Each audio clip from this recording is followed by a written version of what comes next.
You mentioned part of the reason for Corelli's technical decline, and I agree that this would have had an impact on him. As you said, as people age, the body undergoes changes, and the experience of singing changes along with it. If one clings to the way they sang in their youth, especially with an excessive obsession over the sound itself, they are bound to run into trouble. This is absolutely correct. Corelli always adhered to the vocal characteristics he achieved during his second vocal competition around the age of 28 as his standard. He himself admitted that during his first competition, he was shouting and completely failed.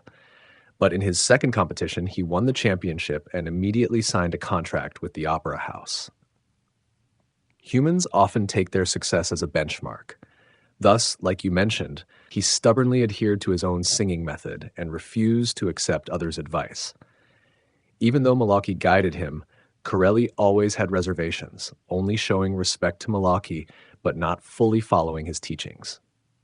Similarly, when Lauri Volpi invited him to practice together, Lauri Volpi also failed to identify the issues with this young man in his early 30s. This is why I have repeatedly stated that when listening to young singers like Pavarotti at the age of 30, it can be difficult to judge whether or not they have proper abdominal support. Of course, I can discern this. Yet Lauri Volpi, upon hearing Corelli sing in his late 40s, criticized his vocal method as incorrect.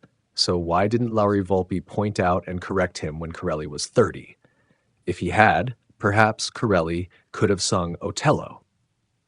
In Lauri Volpi's era, even if a tenor wasn't a dramatic tenor, they could still perform dramatic tenor repertoire, and they often performed it quite well.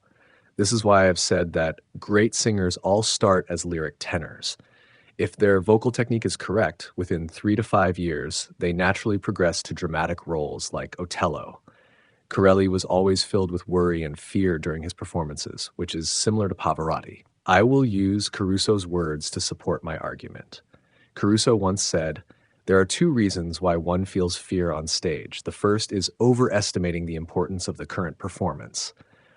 The second is a complete lack of confidence in one's own vocal technique."